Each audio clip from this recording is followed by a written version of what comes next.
The scent of rain-soaked asphalt and desperation clung to me as I stood outside the towering glass office of Orion Enterprises, my heart pounding like a war drum.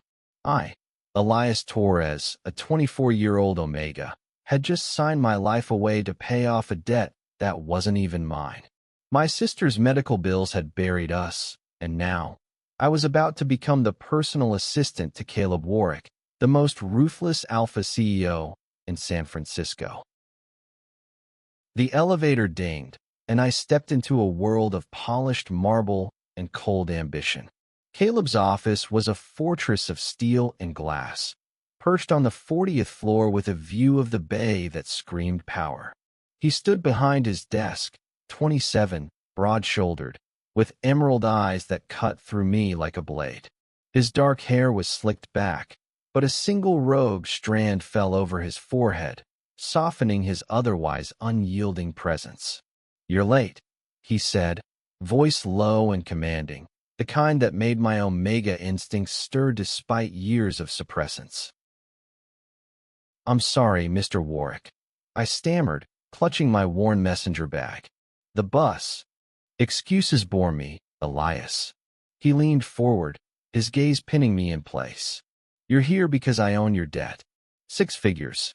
You work for me until it's paid, or I drag your family to court." "Understood."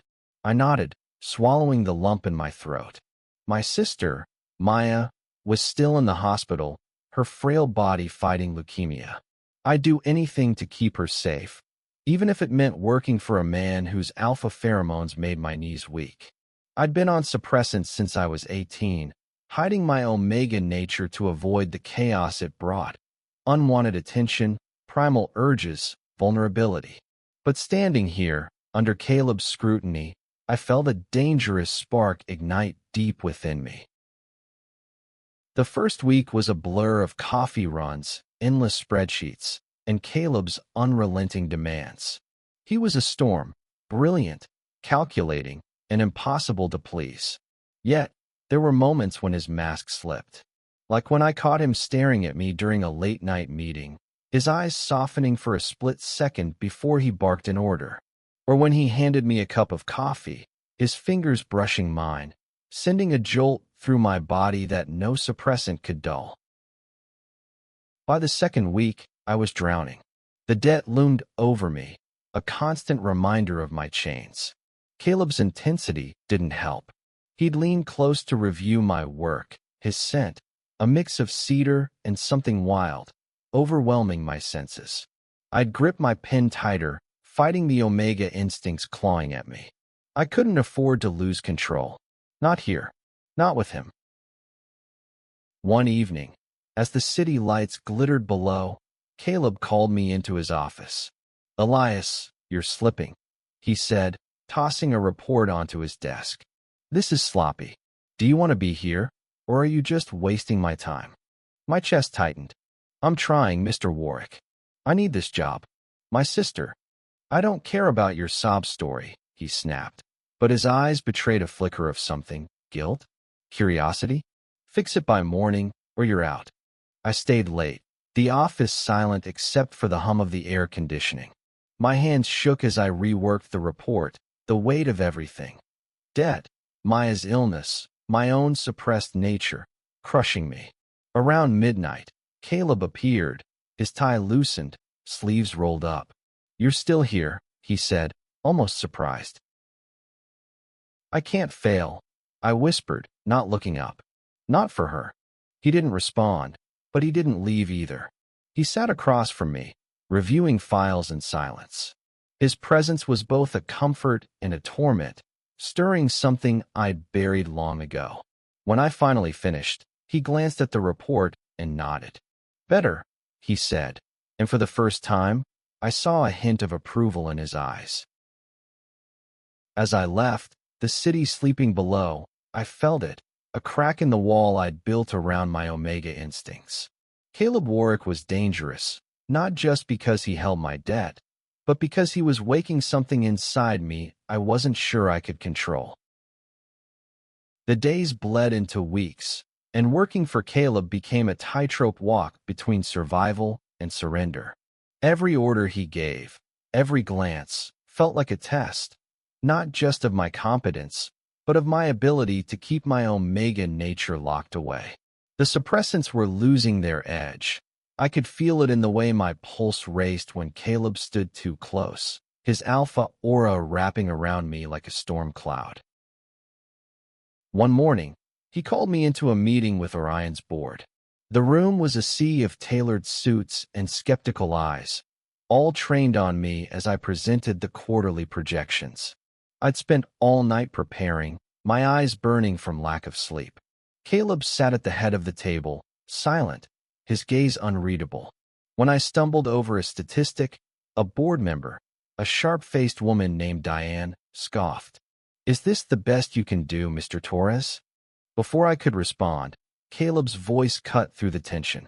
"Elias is doing fine. The numbers are solid. Let's move on." His defense was curt, but it stunned me. Why would he protect me? I caught his eye, and for a moment, something unspoken passed between us, something that made my stomach flip. Later, in the break room, I overheard two colleagues whispering. "Caleb's never this lenient," one said. "What's with him and the new guy?" My cheeks burned. I didn't want to be the subject of gossip, but the truth was undeniable. Caleb was different with me.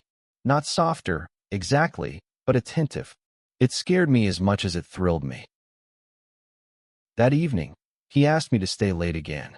The office was empty, the city a canvas of twinkling lights beyond the windows. He handed me a folder.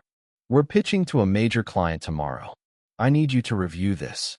His tone was all business, but his eyes lingered on me, searching. I nodded, taking the folder, my fingers brushing his. The contact sent a shiver through me, and I swore I saw his jaw tighten. "Elias," he said, his voice quieter now, "why do you push yourself so hard?" I froze. No one had asked me that, not in years. "Because I have to," I said, my voice barely above a whisper. "My sister, she's all I have left." He stepped closer, and I could feel the heat radiating from him. "You're not alone in this," he said, and the words felt like a lifeline. But then he turned away, as if he'd said too much, and I was left grappling with the pull of my instincts, screaming to close the distance between us. The next day, the client pitch was a disaster. The client, a tech mogul named Victor Chun, tore into our proposal, calling it uninspired. I felt the weight of failure crushing me, certain Caleb would fire me on the spot. But instead, he took the blame. "My oversight," he told Victor, his voice steady. "We'll revise and reschedule." I stared at him, dumbfounded. Why was he shielding me again? After Victor left, Caleb turned to me. "You're not off the hook," he said, but there was no venom in his voice. "We'll fix this together." Together. The word echoed in my mind, stirring something dangerous. That night, as we worked side by side, his sleeve brushed mine, and I felt it, the dam breaking. My omega instincts surged, a wave of heat and need I couldn't suppress. I excused myself, practically running to the bathroom to splash cold water on my face. When I returned, Caleb was waiting. "You okay?" he asked, his voice softer than I'd ever heard it. I nodded, but my hands trembled. He stepped closer, and I could smell his scent again, stronger now, pulling at me. "Elias," he said, his voice low, "what are you fighting?" I wanted to tell him. I wanted to confess that the suppressants weren't enough anymore, that his presence was unraveling me. But I couldn't. Not yet. Instead, I mumbled, "I'm fine," and fled to my desk, my heart pounding with the truth I wasn't ready to face. The tension between us grew like a storm gathering strength. Every interaction with Caleb was charged, a dance of unspoken words and stolen glances. I doubled my suppressant dose, but it was like trying to hold back a tidal wave with a paper towel. My omega instincts were awake, and they wanted him. Alpha, powerful, infuriatingly magnetic. One Friday, Caleb announced we'd be working at his beach house in Marin County for a weekend retreat to finalize a critical merger. I dreaded it. Being in such close quarters with him, away from the office's distractions, felt like a recipe for disaster. But I had no choice. The debt still hung over me, and Maya's latest hospital bill had just arrived. The beach house was stunning, all glass and driftwood, perched on a cliff overlooking the Pacific. Caleb was different here, less guarded, his sharp edges softened by the sound of crashing waves. On the first night, we worked until midnight, papers spread across the dining table. He poured me a glass of wine, his fingers lingering on the glass as he handed it to me.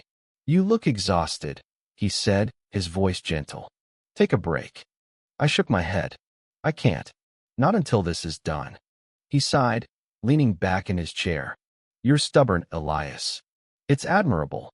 The compliment caught me off guard, and I looked up to find him watching me, his eyes warm in the dim light.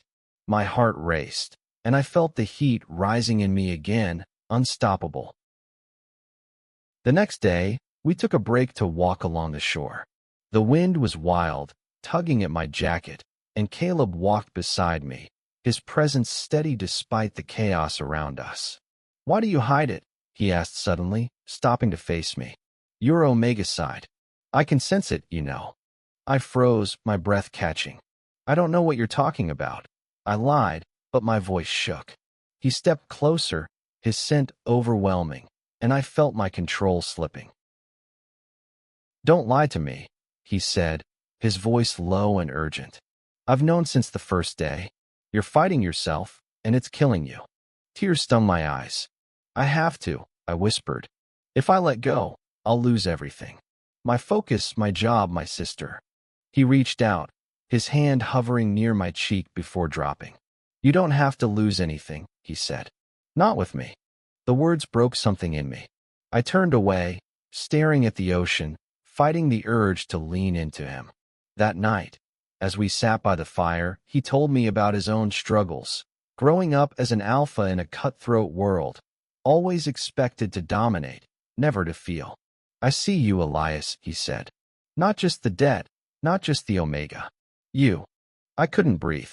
The firelight danced in his eyes, and I felt myself falling, my instincts screaming to close the distance. But I didn't. I couldn't. Not when my life was still a house of cards, one wrong move from collapse. The merger prep continued, but the air between us was electric. Every touch, every word, was a spark. By the final night, I was unraveling. After dinner, we stood on the deck, the stars above us, the ocean below. "Elias," he said, his voice raw, "I can't keep pretending I don't feel this." Before I could stop myself, I stepped closer, my hand brushing his. The contact was a shock, a wildfire spreading through me. He didn't pull away. Instead, he cupped my face, his thumb tracing my jaw, and I felt my Omega instincts explode, raw and undeniable. "Caleb," I whispered, and then his lips were on mine, fierce and tender, a collision of everything we'd been holding back. The kiss was a revelation, a moment where the world fell away, leaving only Caleb and me. But reality crashed back too soon. I pulled away, my heart pounding, guilt and fear flooding in. "We can't," I said, stepping back. "You're my boss. I owe you everything. It's not right." Caleb's eyes darkened, but he didn't argue. "I'd never force you," he said, his voice steady despite the hurt in his expression. "But don't tell me you didn't feel that." I did. God, I did. But I turned and fled to my room, locking the door against the storm inside me. The next morning, we returned to the city in silence. The merger finalized, but our connection fractured. Back at Orion, I threw myself into work, trying to rebuild the walls around my heart. Caleb gave me space, but his presence was everywhere, a constant reminder of what I'd rejected. Weeks passed, and the debt was shrinking, but my feelings for Caleb only grew. I stopped taking suppressants, tired of fighting who I was. My Omega instincts were no longer a secret, and the office noticed. Whispers followed me, but Caleb never let them escalate. He was still my shield, even when I kept him at arm's length. One night, I visited Maya in the hospital. She was weaker, but her smile was bright. "You look different," she said, her voice soft. "Happier, maybe?" I laughed, tears in my eyes. "I'm a mess, Maya." "You're in love," she said, and I couldn't deny it. I told her about Caleb, the debt, the kiss. She squeezed my hand. "Don't let fear stop you, Elias. You deserve to be happy." Her words stayed with me. The next day, I found Caleb in his office, staring out at the bay. "I need to talk," I said, my voice trembling. He turned, his expression guarded but hopeful. "I've been running from myself," I admitted. "From you. From this." I gestured between us. "But I'm done hiding. I'm an Omega, and I'm in love with you. And I don't know what that means for us, but I can't keep pretending it's not real." Caleb crossed the room in 2 strides, pulling me into his arms. "It means we figure it out together," he said, his voice thick with emotion. "The debt, the job, none of it matters if you're not with me." He kissed me again, and this time, I didn't pull away. The debt was still there, Maya's illness was still there, but so was hope. Caleb worked with me to renegotiate the debt terms, giving me freedom to stay not out of obligation, but choice. We faced the office gossip together, his hand in mine, a quiet defiance against judgment. Months later, Maya's condition stabilized, and Caleb and I stood on that same cliff from the image prompt, the sunset painting us in gold. "I love you," he said, and I felt it. Freedom, not just from debt, but from fear. I was an Omega, he was an Alpha, and together, we were enough. The world wasn't perfect. There were still battles, prejudice, uncertainty, the weight of our pasts. But as we stood there, hand in hand, I knew we'd face them together. Love didn't erase the pain, but it gave us the strength to carry it. And that was more than I'd ever dreamed possible.